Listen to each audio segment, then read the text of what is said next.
जय श्री हरि दोस्तों, स्वागत है आप सभी का हमारे आध्यात्मिक चैनल माँ ब्रह्माणी कृपा में। आज हम बात करेंगे एक अत्यंत पुण्यदायी एकादशी योगिनी एकादशी की। आषाढ़ मास के कृष्ण पक्ष की एकादशी तिथि को मनाई जाती है। इस एकादशी का विशेष महत्व है।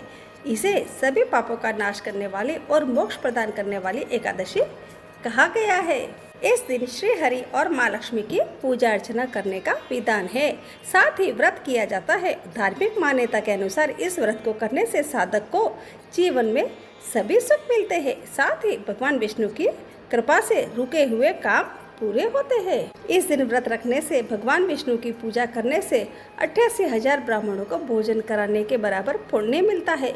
मान्यता है कि इस व्रत से पापों से मुक्ति मिलती है और दरिद्रता दूर होती है। इसके साथ ही जीवन में आ रही रुकावटें दूर होती है और सुख समृद्धि आती है। हर महीने में 2 एकादशी तिथियां आती है, एक शुक्ल पक्ष में और एक कृष्ण पक्ष में।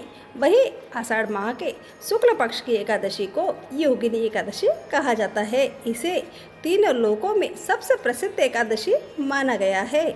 इस दिन भगवान विष्णु और माता लक्ष्मी की विशेष पूजा की जाती है। ऐसा कहा जाता है कि इस व्रत को करने से जीवन में सुख समृद्धि आती है और पापों से मुक्ति मिलती है। ऐसे में आइए जानते हैं योगिनी एकादशी 2025 की तिथि, पूजा विधि, शुभ मुहूर्त, पारण का समय, मंत्र और इसका धार्मिक महत्व और इसके पीछे की कहानी क्या है। इन सब की जानकारी दूंगी, आप ध्यानपूर्वक सुनिएगा। अक्सर है एकादशी तिथि को लेकर उलझन की स्थिति बनती है। ऐसे में योगिनी एकादशी की सही तिथि को लेकर भी कंफ्यूजन बनी हुई है। 21 को या 22 कब रखा जाएगा। योगिनी एकादशी का व्रत लेकर भक्तों में असमंजस है। इसे लेकर भक्तों में असमंजस की स्थिति है। ऐसे में यहाँ जानिए योगिनी एकादशी का व्रत इस साल किस दिन रखा जाएगा और व्रत का पारण कब होगा। इस प्रकार मैं आपको इस वीडियो में सारी जानकारी दूंगी। आप मेरे इस वीडियो को अंत तक जरूर सुनिएगा। पंचांग के अनुसार आषाढ़ माह के शुक्ल पक्ष की एकादशी तिथि 21 जून 2025 को पड़ रही है। पंचांग के अनुसार एकादशी तिथि की शुरुआत 21 जून को सुबह 7:18 पर होगी और इस तिथि का समापन 22 जून की सुबह 4:27 पर होगा। ऐसे में उदया तिथि के अनुसार व्रत 21 जून को भी रख सकते हैं और 22 जून को भी रख सकते हैं।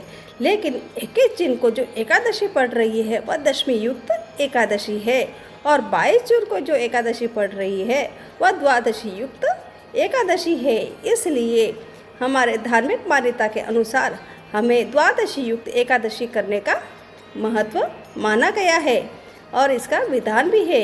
अगर द्वादशी युक्त एकादशी हम करते हैं तो इसके पुण्य के बराबर और कोई पुण्य नहीं है। इस एकादशी का फल अनंत गुना फलदायी है। इस एकादशी को एकादशी, द्वादशी और त्रयोदशी स्पर्श हो रही है तो इस एकादशी को त्रिस्पर्शा एकादशी भी कहते हैं। ये भगवान विष्णु को बहुत ही प्रिय है। जो लोग 21 जून को व्रत करेंगे उनका पारण समय दोपहर 1:47 से 4:35 तक है।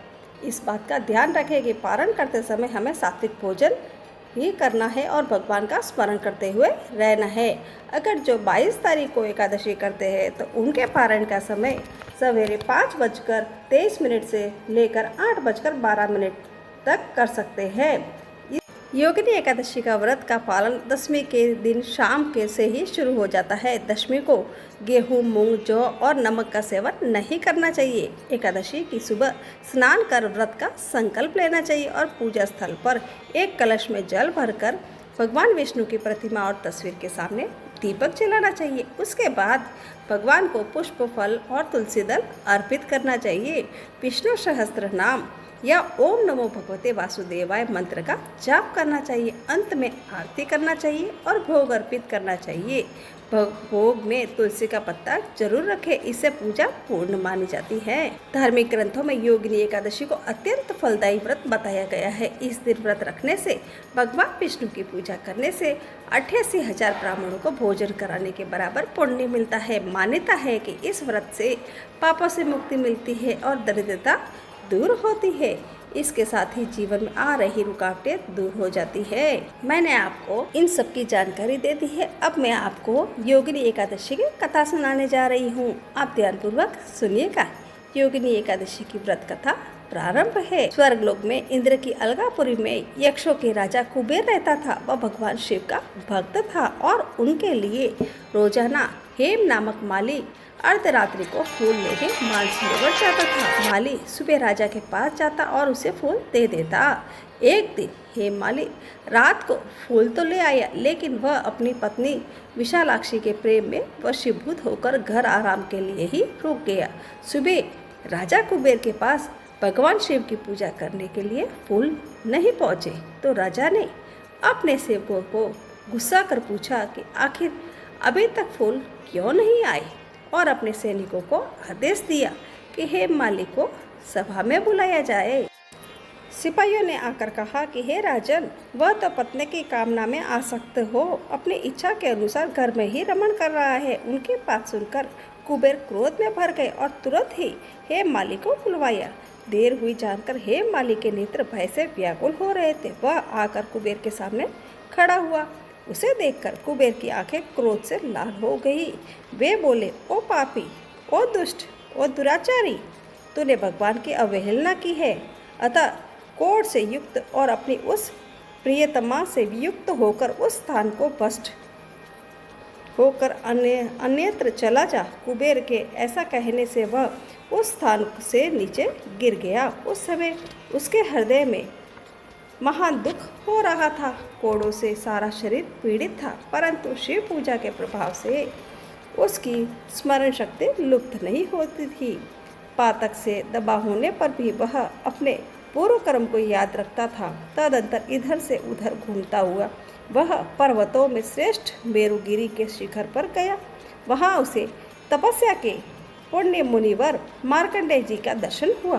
पाप कर्म यक्ष ने दूर से ही मुनि के चरणों से प्रणाम किया।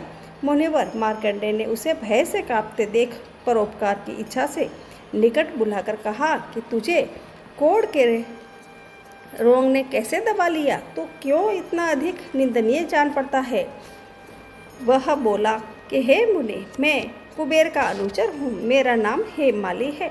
मैं प्रतिदिन मानसरोवर से फूल ले आकर शिव पूजा के समय कुबेर को दिया करता था। एक दिन पत्नी सहवास के सुख में फंस गया जाने के कारण मुझे समय का ज्ञान नहीं रहा। अतः राजाधिराज कुबेर ने कुपित होकर मुझे श्राप दे दिया, जिससे मैं कोढ़ से आक्रांत होकर अपनी प्रियतमा से बिछुड़ गया। हे मुनिश्रेष्ठ, इस समय किसी शुभ कर्म के प्रभाव से मैं आपके निकट आ पहुंचा हूँ। संतों का चित्त स्वभावतः परोपकार में लगा रहता है। यह जानकर मुझ अपराधी को कर्तव्य का उपदेश दीजिए। मार्कंडेय जी बोले कि तुमने यहाँ सच्ची बात कही है, असत्य भाषण नहीं किया है, इसलिए मैं तुम्हें कल्याणप्रद व्रत का उपदेश करता हूँ। तुम आषाढ़ के कृष्ण पक्ष में योगिनी एकादशी का व्रत करो। इस व्रत के पुण्य से तुम्हारी कोढ़ निश्चय ही दूर हो जाएगी। भगवान श्री कृष्ण कहते हैं, ऋषि के ये वचन सुनकर हेम माली दंड की भांति मुनि के चरणों में पड़ गया। मुनि ने उसे उठाया, इससे उसको बड़ा हर्ष हुआ। मार्कंडेय जी के उपदेश से उसने योगिनी एकादशी का व्रत किया, जिससे उसके शरीर का कोढ़ दूर हो गया। मुनि के कथा अनुसार उस उत्तम व्रत का अनुष्ठान करने पर भी वह पूर्ण सुखी हो गया। नपश्रेष्ठ, यह योगिनी का व्रत ऐसा ही बताया गया है जो 88,000 ब्राह्मणों को भोजन करवाता है। उसके समान ही फल उस मनुष्य को भी मिलता है जो योगिनी एकादशी का व्रत करता है।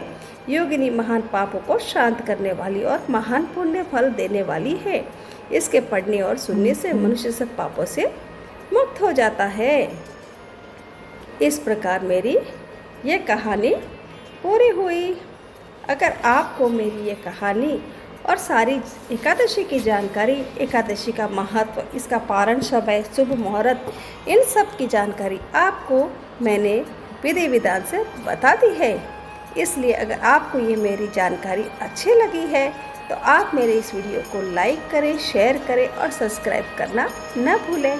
जय श्री हरि।